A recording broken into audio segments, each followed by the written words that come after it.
of evolved, but at the same time, it really took off exponentially. And I know, like, my brother, to this day, he's like 3 years older than me, he keeps on talking how last December when he was in the hospital, he had leukemia, and he was down in Iowa City, so we couldn't see him very often.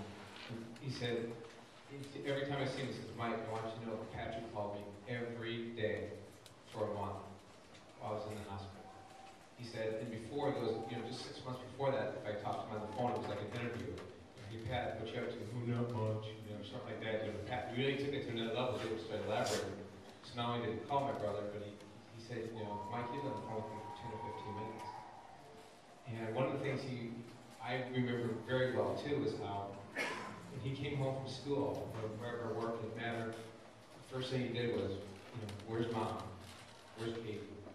Where's Alex? Where's Chris? He wanted to know where everybody was. He just wanted to be tuned into his family. He wanted to make sure they were all here. He wanted to make sure they were all safe. And maybe if one was out and about, he'd go search for him and find him. He just loved his family so much. And, that's why I didn't think he was really doing that much stuff at Wash, because he didn't seem to really do, he always was at home, it seemed like, but it's just because he loved us. He just loved being with his siblings, and he just loved being at home. It was a comfortable place for him, but he didn't just hang. He took ownership. He made sure the doors were locked. When he saw a need, he took care of it. So dishes needed to be cleaned up, he did that. And so sometimes, it was the big things, and it was the small things, and he just really built relationships. They were just became a huge part of him. And I noticed this spring, after this Patrick went to the spring retreat, the last spring retreat we had, I don't know what month that was in March, okay. Patrick really wanted to go to that, and I drove him down to Camp Isla in the evening, because he had something else going on during the day. And when Patrick came back from that spring retreat, he was a changed person. I don't know what the topic was for that spring retreat. I'd probably like to know what that was sometime, but I'm not kidding. I saw not a subtle difference in Patrick. I saw a transformation in him. And that transformation entailed just a completely different attitude. It was almost, it was as if when you're a parent, you become a parent, you'll relate to this, but when you have children, you put so much work into developing them and praying over them, and just hoping that God would, bear fruit in that child. And we were finally seeing fruit from Patrick, and it was really, really good fruit. And it was just like, Mike and I were just like, it was just kind of like, wow, all our hard work is, and all our prayers and everything are just we're finally seeing this, we're getting so many blessings. Patrick was just blessing us. It was just an awesome, awesome feeling. It's got to be how the Lord feels when we do the same, when we're obedient to God, and He must just feel just warm and fuzzy because of that, because that's how we felt.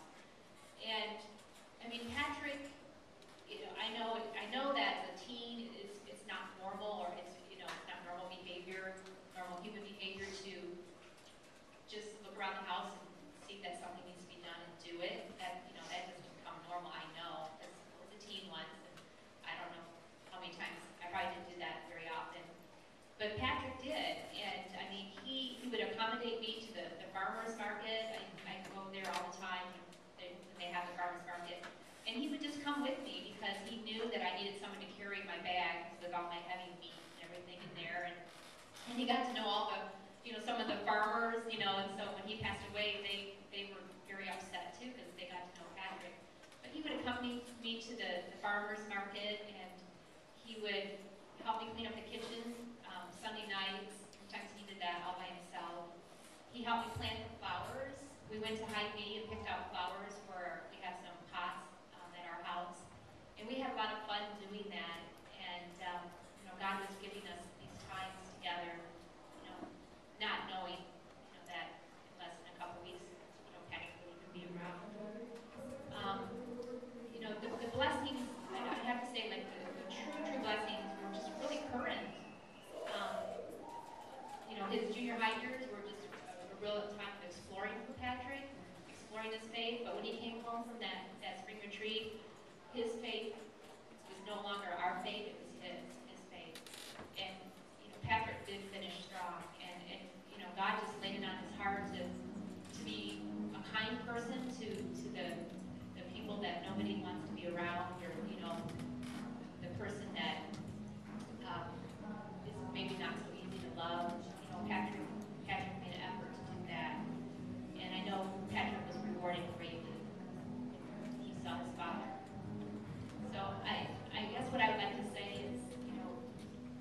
have siblings and you have parents,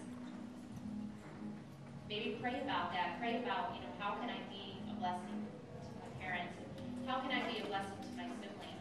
And it's not going to come natural, so you are going to have to pray that God would help you with that.